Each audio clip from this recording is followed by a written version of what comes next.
이제 돌아오는 이번 주 수요일 18일부터 애쉬 웬스데이, 재해 수요일이 시작되고, 그리고 이제 2015년 사순절이 시작되는 절기입니다. 오늘 본문에 예수님께서 말씀하시기를 사람이 나를 섬기려고 하면 나를 따르라, 이렇게 말씀하고 계십니다.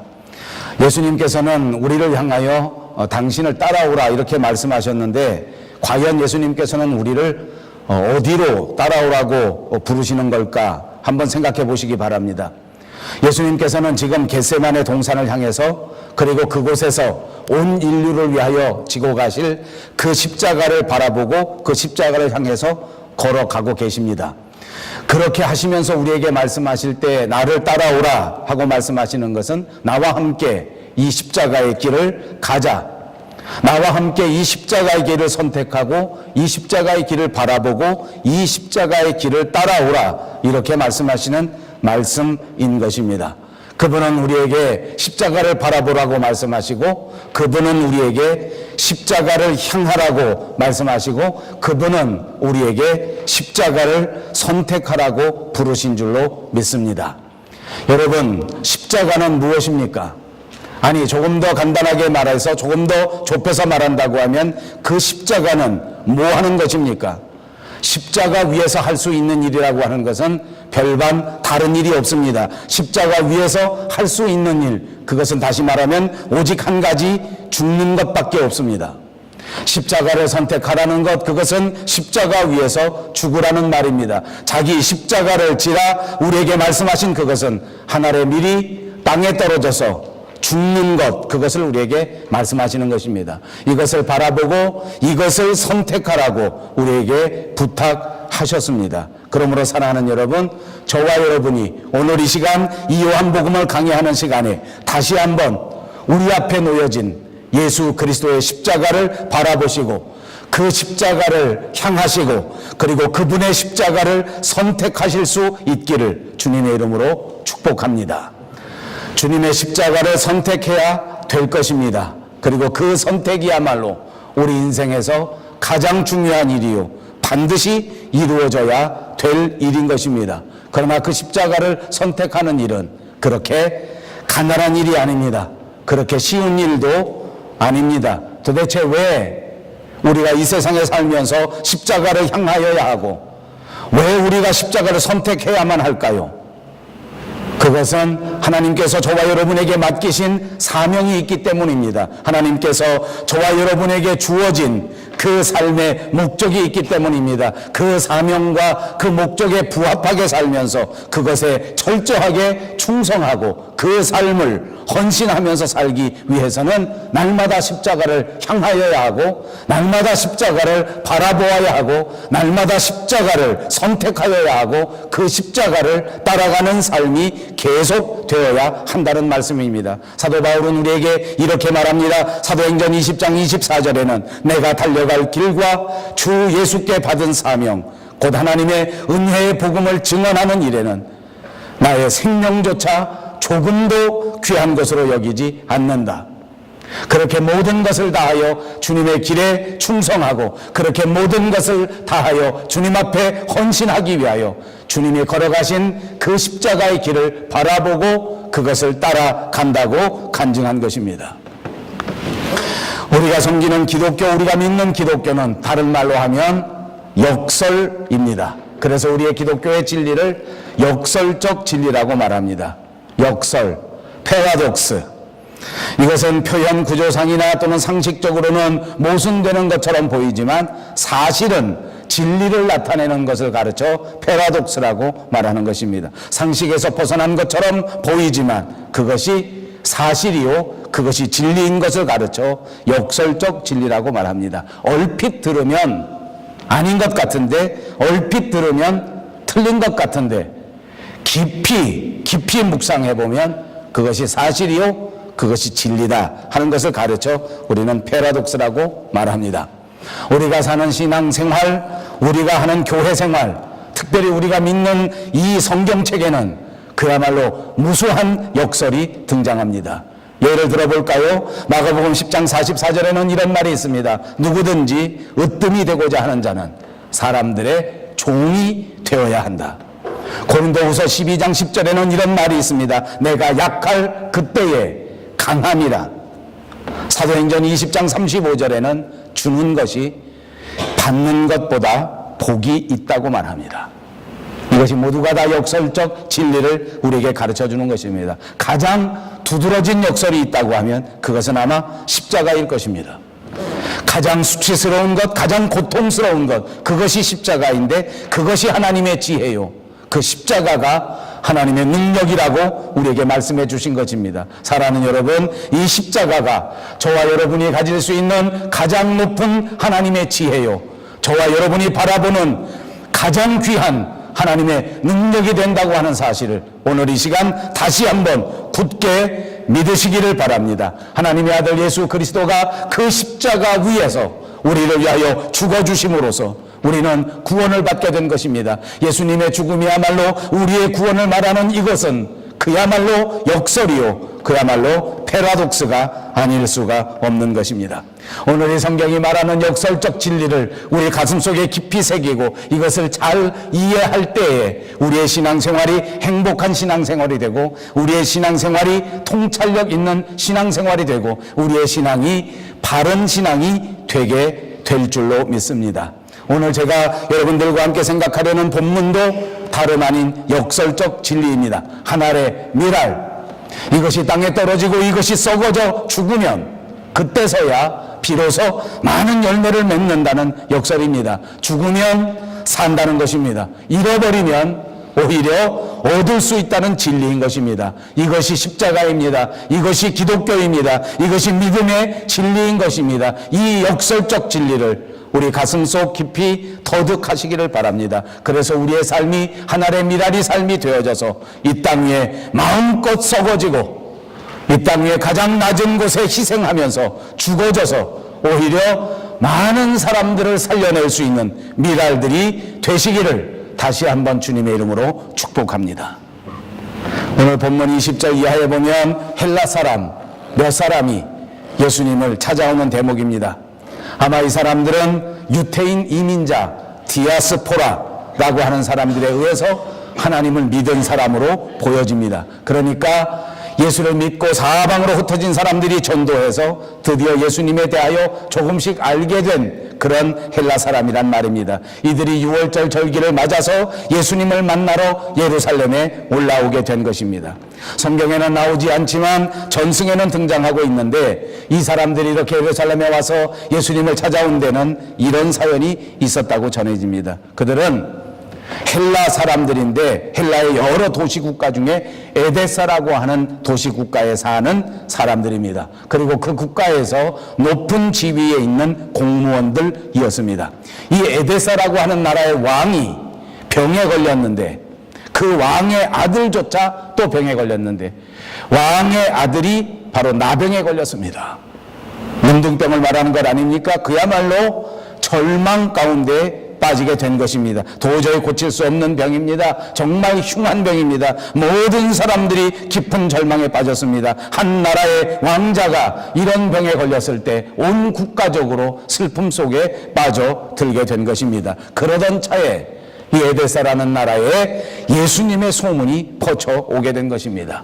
예수님이라고 하는 사람이 예루살렘 주변에 나타났는데 이 사람이 정말 각종 병자들을 다 고치시는데 그 중에 특별히 나병 환자를 고친 역사가 있다 하는 것이 소문이 난 것 아니겠습니까? 심지어는 병자만 고치는 것이 아닙니다. 나사로라고 하는 사람은 죽었었는데 죽은 자마저 며칠이 지난 그 다음에 가서 살려내신 분이 있는데 그분이 바로 예수라고 하는 분이다 하는 소문이 난 것입니다. 이런 소문을 들었습니다. 그래서 이 에데사의 높은 관리들은 이제 가서 이 예수님을 모셔와야 하겠다. 그래서 우리나라의 왕도 고치고 우리나라의 왕자, 정말 깊은 질병에 빠진 사람, 도저히 절망에 빠져서 고쳐낼 수 없는 나병에 빠진 우리 왕자를 고쳐야 되겠다, 이렇게 생각하고 예수님을 모셔가려고 예수님을 만나러 예루살렘에 온 것입니다. 당연한 것 아닙니까? 국가의 높은 지위에 있는 사람들이니까 나라를 염려하고 나라를 걱정하던 중에 자기 나라 왕자의 병을 고칠 수 있는 소식을 들었으니 얼마나 좋았겠습니까? 그러면 이 사람을 모시고 와서 자기 나라 왕자의 병을 고쳐주기만 하면 나라가 다시 살아나는 위대한 역사가 있었을 것이고, 뿐만 아니라 이제부터 이 왕자를 고쳐준 이 예수라고 하는 사람을 우리나라의 높은 사람으로 만들어서 무슨 국무총리쯤 만들어가지고, 그래서 나라의 큰 학자도 만들고 큰 의사도 만들고 큰 선생님으로 모시면 우리나라가 참 좋겠다, 이런 생각을 하게 된 것입니다. 나라의 높은 관리이기 때문에 정치적인 상황도 읽어낼 수 있었던 사람입니다. 그때 당시에 유대나라, 예수님의 나라에서는 오히려 유대나라 대제사장들과 바리새인들이라고 하는 그 당국자들, 높은 지도자들이 예수님을 시기하고 예수님을 미워하고 어떻게 하든지 예수님을 붙잡아다가 예수님을 죽이려고 하는 그런 소식도 다 듣고 있었습니다. 그러니까 이 에데사에 있었던 관리들이 생각할 때는 지금이 정말 좋은 시기다. 자기 나라에서 배척받는 이 예수라고 하는 사람들에게 내가 가서 이런 프로포즈를 하면 이 사람도 우리의 프로포즈를 거절하지 않을 것이다. 우리나라에도 좋고 예수님 자신에게도 아주 좋은 일이다, 이렇게 생각하면서 예수님을 만나러 온 것입니다. 그리고 예수님에게 그렇게 제안하였습니다. 그러나 어떻게 되었습니까? 예수님께서는 이들의 제안을 한마디로 거절하셨고, 그분은 끝까지 십자가를 선택하셨고, 그분은 끝까지 십자가의 책임을 완수하셨습니다. 그러므로 그분은 십자가를 지셨습니다. 이 말씀은 무엇입니까? 아까도 말씀드린 것처럼 다른 말이 아닙니다. 죽음을 선택하셨고 그 죽음을 끝까지 지키셨고 죽으셨다는 말씀 그 자체인 것입니다. 자, 이 에데사라고 하는 나라에서 온 사신들이 예수님 앞에 와서 면담 요청을 했을 때 하신 말씀이 오늘 본문에 있는 것입니다. 그들이 보기에는 십자가를 피하는 것이 상책 아닙니까? 그들이 생각할 때는 십자가를 피해서 자기 나라로 가는 그 자체가 엄청난 좋은 일이라고 생각합니다. 더군다나 자기가 예수님을 데리고 가기만 하면 이 에데사라고 하는 나라는 자기 나라 유대처럼 핍박하지도 않을 것이요, 반대하지도 않을 것이요, 오히려 예수님을 높이 잘 대접해서 호강시켜 줄 것이기 때문에 당연히 예수님께서 십자가를 포기하고 에데사라고 하는 나라로 가는 것을 선택하는 것이 당연할 것이라고 생각했단 말입니다. 그래서 자신 있게 제안한 것입니다. 그런데 거절당했습니다. 그리고 예수님은 이들에게 말합니다. 내가 너희 나라에 가서 함께 높은 자리에 올라가서 잘 먹고 잘 사는 게 호강하는 것이요, 영광받는 것이 아니라 나는 오히려 십자가를 선택하고 십자가를 지는 것이 내게 영광이 된다라고 하는 것을 말씀하셨습니다. 이 엄청난 역설적 진리를 말씀하시기 위하여 오늘 미랄의 비유를 언급하신 것입니다. 예수님은 자신이 한 알의 미랄이라고 말씀해 주신 것입니다. 당신을 가리켜 한 알의 미랄과 같은 존재라고 말씀하시면서 23절에 예수께서 대답하여 이르시되 인자가 영광을 얻을 때가 왔다.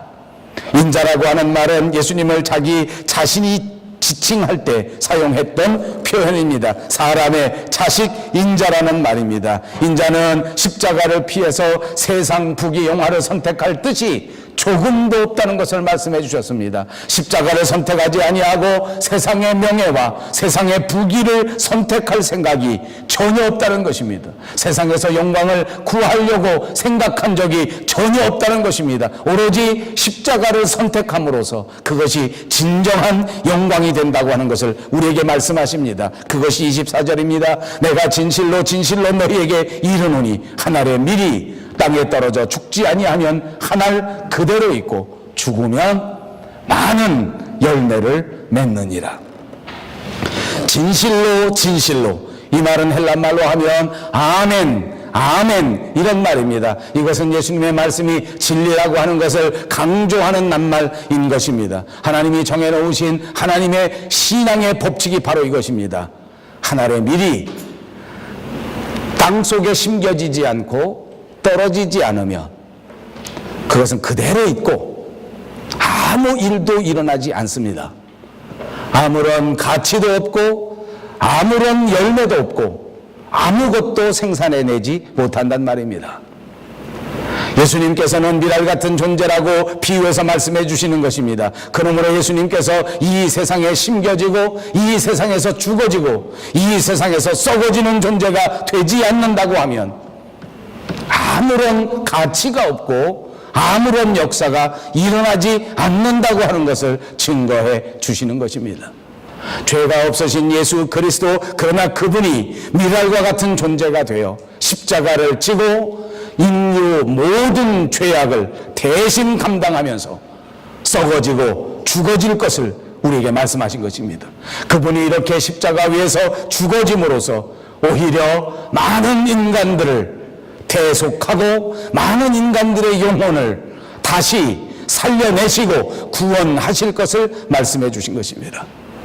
여러분, 신앙의 역사를 보십시오. 정말 예수님 한 분이 죽음을 선택함으로써, 예수님 한 분이 피 흘려 십자가를 지심으로써 무수한 인생들이 죄에서 구원받고 사망에서 구원받고 영원한 생명으로 구원받게 된 줄로 믿습니다. 그 십자가의 사건 때부터 지금까지 십자가를 통한 구원의 역사가 계속되고 있는 것을 우리의 눈으로 보고 있습니다. 사랑하는 여러분, 이제 앞으로도 이 십자가의 놀라운 구원의 역사는 우리 가운데서 계속되어질 줄로 믿습니다. 근데 여러분, 아까도 말씀드린 것처럼 이 십자가를 향한 선택, 이 십자가의 죽음, 그것은 그렇게 간단하지도 그리고 그렇게 쉬운 것도 아닙니다. 예수님께서도 십자가를 앞에 두고는 고뇌를 말씀하신 적이 있습니다. 마치 겟세마네 동산의 기도를 연상시키는 대목, 우리가 같이 읽지 않았지만 27절 28절에 나옵니다. 지금 내 마음이 괴로우니 무슨 말을 하리요? 아버지여, 나를 구원하여 이때를 면하게 하여 주옵소서. 그러나 내가 이를 위하여 이때에 왔나이다. 아버지여, 아버지의 이름을 영광스럽게 하옵소서 하시니 그랬습니다. 예수님은 우리가 아는 것처럼 이 땅에 오실 때에 하나님의 아들로서 신성을 갖고 계시는 분이었습니다. 또한 동시에 이 땅에 내려오실 때 저와 여러분과 똑같은 인성을 가진 완전한 인간으로 오셨습니다. 그러므로 완전한 인성을 가진 예수님께서 십자가를 생각할 때 정신적으로 큰 압박이 느껴질 수밖에 없었습니다. 십자가의 죽음이 큰 고통으로 느껴질 수밖에 없었습니다. 그러나 여러분, 예수님께서는 이 고뇌와 고통 가운데에서 결코 쓰러지지 아니하시고 기필코 하나님의 뜻대로 십자가를 지셔야 되겠다고 결심하시고 결단하신 모습이 바로 이 모습인 것입니다. 여러분, 예수님께서 이와 같이 이 어려움을 극복하고 고통을 극복하고 고뇌를 극복한 채 하나님의 영광을 위하여 예수 십자가 지실 것을 결단하실 그때에 성경 본문에 보니까 어떤 일이 벌어집니까? 하늘에서 하나님 아버지의 음성이 들려왔습니다. 28절 하반절에 이에 하늘에서 소리가 나서 이르되 내가 이미 영광스럽게 하였고 또 다시 영광스럽게 하리라 하고 말씀하셨습니다. 정말 놀라운 일입니다. 예수님께서 처음 공생애를 시작하실 그때에 요단강에서 세례 요한을 만나 세례 받으실 그때에도 이런 일이 있지 않았습니까? 하나님께서 하늘문을 활짝 여시고 예수님을 향하여 너는 내 아들이라, 내가 너를 기뻐하노라, 이렇게 말씀하신 적도 있었습니다. 하나님께서 예수님을 하나님의 아들이라고 분명히 인정해주는 표적이었습니다. 예수님은 십자가 후에 부활, 그리고 십자가 후에 승천, 그리고 그때에 하나님께서 주시는 완전한 영광이 있을 것을 분명하게 믿었습니다. 사랑하는 여러분, 여러분 모두가 십자가 후에 부활, 그리고 십자가 후에 승천, 그리고 그 십자가 후에 저와 여러분에게 다가올 이 모든 영광에 대하여 확실한 믿음을 가지시기를 주님의 이름으로 축복합니다.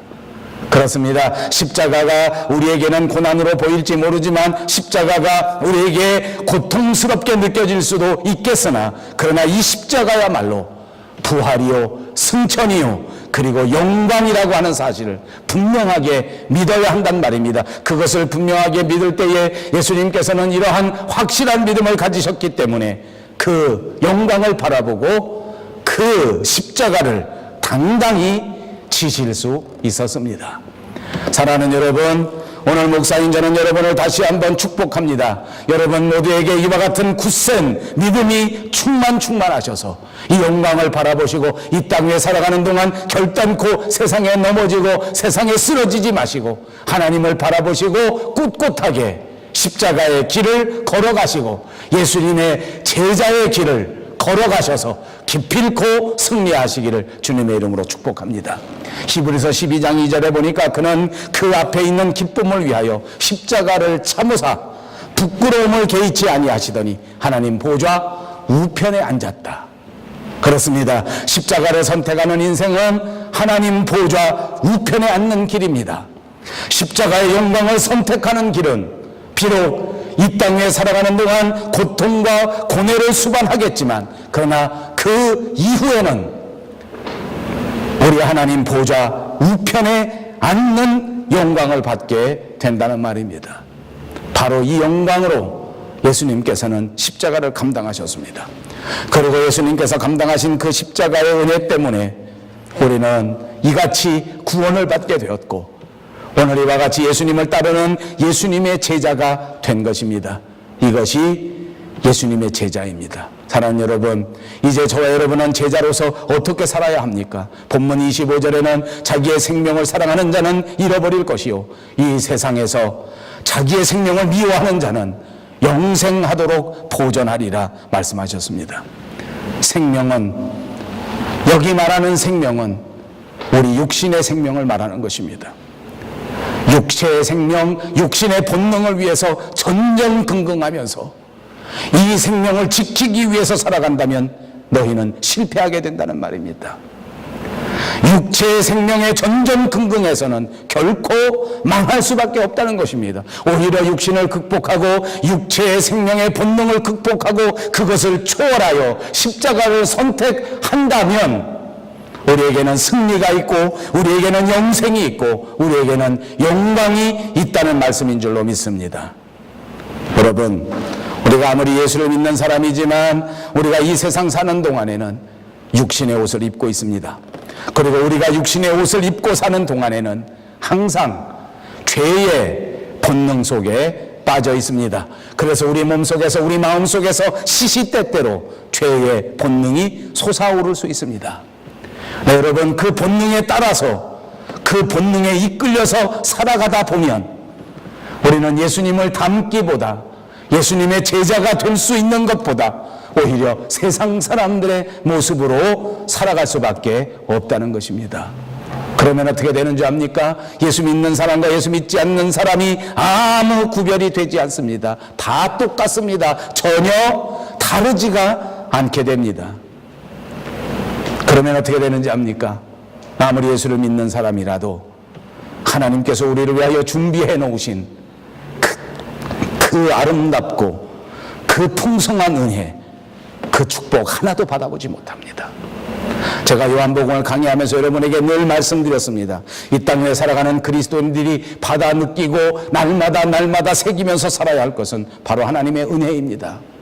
은혜대로 살아야 합니다. 저와 여러분은 하나님이 주시는 은혜를 깨닫고 살아야 합니다. 그래야 행복한 삶을 살 수 있는 것입니다. 그러려면 신령한 세계를 바라보고 육체의 본능을 제어하는 이런 선택이 있어야 되지 않겠느냐 말씀입니다. 세상 사람과 똑같이 살면 안 됩니다. 우리 속에서 본능의 욕구가 다가온다고 할지라도 세상에서 날마다 우리를 유혹한다고 할지라도 우리는 강한 믿음으로 이 모든 것들을 배격하고 오직 예수님을 선택하고 오직 믿음을 선택하고 오직 말씀을 선택해야 될 줄로 믿습니다. 그럴 때 하나님의 은혜를 체험하는 것입니다. 그럴 때 하나님이 날마다 우리에게 나리워 주시는 그 풍성한 축복을 체험할 수 있게 될 줄로 믿습니다. 그렇습니다. 우리는 육신의 뜻대로 사는 것이 아닙니다. 주님의 뜻대로 사는 것입니다. 말씀드리지만 이것이 저절로 되는 것은 아닙니다. 정신 똑바로 차려야 합니다. 정신을 똑바로 차리고 정말 발버둥 치지 않으면 금방 세상 유혹에 넘어져 버립니다. 금방 마음속에서 솟아오르는 죄의 본능에 쓰러져 버린단 말입니다. 그러므로 우리는 영적 싸움을 날마다 살아가는 것입니다. 영적 전쟁에서 승리하는 자가 제자들이 되는 것이요, 영적 전쟁에서 승리할 때 하나님이 기뻐하시는 자가 되는 것이요, 영적 전쟁에 날마다 이기는 것이야말로 예수님이 기뻐하시는 일인 줄로 믿습니다. 오늘 본문 26절을 보십시오. 사람이 나를 섬기려면 나를 따르라. 나 있는 곳에 나를 섬기는 자도 거기 있으리니 사람이 나를 섬기면 내 아버지께서 그를 귀히 여기시리라. 여러분, 저와 여러분은 우리 겉모습으로 바라볼 때에는 이미 다 그리스도인이 되었습니다. 다 거룩한 성도들이 되었습니다. 여기 앉아있는 여러분 모두의 모습이 모두가 다 바뀌었습니다. 교인답습니다. 그런데 과연 속도 바뀌었나? 그렇지는 않습니다. 겉은 다 바뀌었는데 속은 여전히 옛사람의 모습으로 남아있는 경우도 정말 많습니다. 내용물은 그대로 있는데 포장만 바꾼 걸 말하는 것입니다. 이건 아닙니다. 속이 바뀌어야 됩니다. 내면이 달라져야 됩니다. 무조건 세상만 바라보고 무조건 물질만 바라보고 무조건 돈만 받겠다고 아우성치는 그런 마음 자세, 그런 신앙 자세에서부터 탈피해야 되는 것입니다. 복 받는 것보다 우선하는 건 뭔지 압니까? 내가 고난을 당할지라도 예수님을 선택해야 되겠다고 하는, 내가 핍박을 당한다고 할지라도 주님의 십자가만은 놓지 않겠다고 하는 이 결단과 이 각오, 이것이 중요하단 말입니다. 여러분, 이것이 제자의 길입니다. 이것이 축복의 길입니다. 그러므로 저는 여러분에게 오늘 어떻게 하면 이렇게 실천할 수 있을까, 이것도 말씀드리려고 합니다. 여러분들도 입으로 한번 따라해 보시기 바랍니다. 기도해야 합니다. 실천하려고 하면 첫째 기도해야 됩니다. 여러분, 기독교인이라고 하면 기도가 얼마나 중요하고 기독교인이라고 하면 기도가 얼마나 좋은 건지 모르는 사람은 한 사람도 없습니다. 그런데 이 기도도 잘 안 됩니다. 왜 그런지 압니까? 이것이 육신의 본능으로는 기도하기가 싫습니다. 사람의 자연스러운 본능은 하나님 앞에 기도하기가 싫어. 치사한 것 같아요. 아프면 기도할 것 같죠? 아플수록 기도를 안 해. 왜? 내가 치사한 것 같아요. 내가 아프다고 절절매는 게 싫어. 자존심이 상해. 돈 많이 벌면 감사해서 기도할 것 같죠? 아니요, 본능은 그러지가 않더라고요. 내가 잘나서 한 건데 누구한테 기도하랴, 이런 생각이 들어가는 거예요. 여러분, 본능은 기도하기 싫어하는 거예요. 그런데 기도해야 된단 말입니다. 사랑하는 여러분, 기도하십시오. 기도해야 하나님의 역사가 일어나는 거예요. 기도해야 하나님의 놀라운 기적이 일어나는 거예요. 그냥 막연히 생각만 하고 있지 말고, 그게 바로 기복신앙이에요. 하나님 앞에 엎드려 기도하는 거예요. 기도할 때 십자가 바라보시고 십자가 선택하시고 십자가의 길로 따라가시고자 하는 결단 속에서 기도하시기를 축복합니다. 육신의 생각을 떨쳐버리고 계속해서 기도해야 됩니다. 육신의 안일도 떨쳐버리고 계속해서 기도하시기를 주님의 이름으로 축복합니다. 기도해야 내가 살아나고 기도할 때 남도 살리시는 여러분이 될 줄로 믿습니다. 두 번째, 실천하려고 하면 전도와 선교에 힘쓰시기를 바랍니다.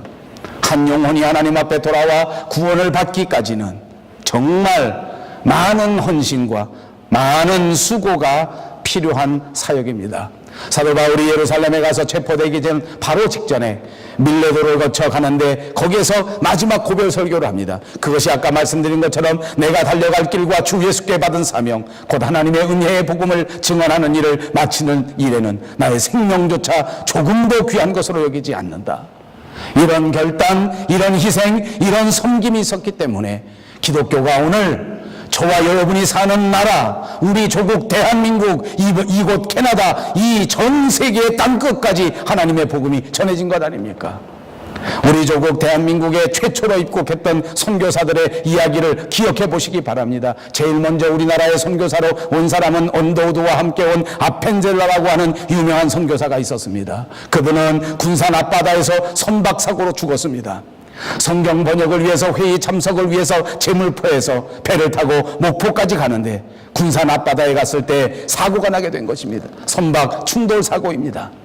사실은 자기는 얼마든지 살아날 수 있었다고 합니다. 얼른 몸을 피하고 얼른 구명정에 옮겨 탔으면 생명을 구원할 수 있었는데, 그러나 자기 몸을 던져 조선 여자 소녀 한 사람을 구하고 그리고 그는 그곳에서 순교하고 말았습니다. 어떻게 보면 효율적이지 못합니다. 어떻게 보면 무식한 것 같습니다. 여러분들 생각할 때는 미련한 것처럼 생각할지 모릅니다. 그러나 여러분, 한 사람을 구원한 이것 때문에 그때 당시 예수를 알지 못하는 우리 조상 조선 사람들의 마음에 감동이 일어나기 시작한 것입니다. 도대체 이 사람이 믿는 예수는 누구이기에 자기 생명을 바쳐 이렇게 희생할 수 있단 말인가? 이 사람들의 희생과 이 사람들의 헌신 때문에 대한민국의 많은 영혼들이 하나님 앞에 돌아오게 된 것입니다. 사랑하는 여러분, 전도와 선교의 행시에서는 저와 여러분들이 다 되시기를 바랍니다. 세 번째는 사랑으로 희생해야 합니다. 하나님의 나라, 그것을 다른 말로 하면 사랑의 나라입니다. 그리고 사랑의 나라는 다시 말하면 희생의 나라입니다. 세상에 살면서 잘 되는 것도 다 희생의 결과입니다. 여러분, 자식이 잘 되려면 어떻게 해야 되는지 압니까? 부모가 희생해야 됩니다. 사랑하는 부모 여러분, 힘을 내십시오. 희생하시면 자녀들이 복을 받습니다. 좋은 남편과 살기를 바라십니까? 아내가 사랑하는 것입니다. 그 사랑이 뭔지 압니까? 희생입니다. 아내가 희생하면 남편이 훌륭해집니다. 아내가 한번 해보십시오. 아내가 희생하면 남편이 훌륭해진다. 되게 못마땅한가 봐. 남편이 한번 해보십시오. 남편이 희생하면 아내가 훌륭해진다. 아버지, 감동은 하나도 없는 것 같아. 여러분, 한 가정이 잘 되려면 누군가 가정을 위해서 사랑하는 사람이 있어야 돼요. 그 말 다시 말하면 가정에서 희생하는 거예요. 여러분, 우리 밴쿠버 영성교회가 잘 되려고 하면 어떻게 해야 되는지 압니까? 누군가 교회를 사랑해야 합니다. 여러분, 교회를 사랑하는 것이 뭡니까? 교회를 향한 희생을 말하는 것입니다. 옛날 영국의 유명한 웨일스 남부 지역에 눈보라가 치던 겨울밤 이야기가 있습니다. 한 여자가 길에서 쓰러져 얼어 죽은 채로 발견되었습니다. 발견한 사람들이 민망스럽게도 그 여자는 옷을 거의 홀딱 벗은 모습이었습니다.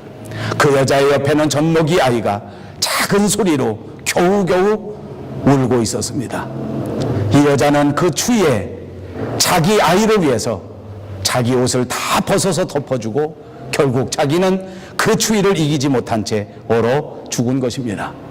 이 아이는 겨우 생명을 건졌습니다. 자라났습니다. 양부모에게 입양되었습니다. 양부모가 어느 정도 자라난 다음 이 아이에게 친부모의 사연을 알려주었습니다. 여러분, 이 아이는 자기 친부모로부터 받은 것은 아무것도 없었습니다. 돈을 물려받은 것도 아니요, 또 그 아이가 자라나는 동안 부모에게 어떤 사랑을 받아본 적도 없고 어떤 물건을 받아본 적도 없었습니다. 그러나 그 어머니의 이 위대한 희생적 사랑을 받았기 때문에 이 아이는 무럭무럭 자라날 수 있었습니다. 훌륭한 그리스도인이 되었습니다. 그 사람이 바로 1차 세계대전 당시에 영국에서 수상을 맡은 데이빗 로이드 조지라고 하는 사람입니다. 이렇게 부모의 희생, 부모의 사랑은 자식을 성공시키는 원동력이 되는 줄로 믿습니다.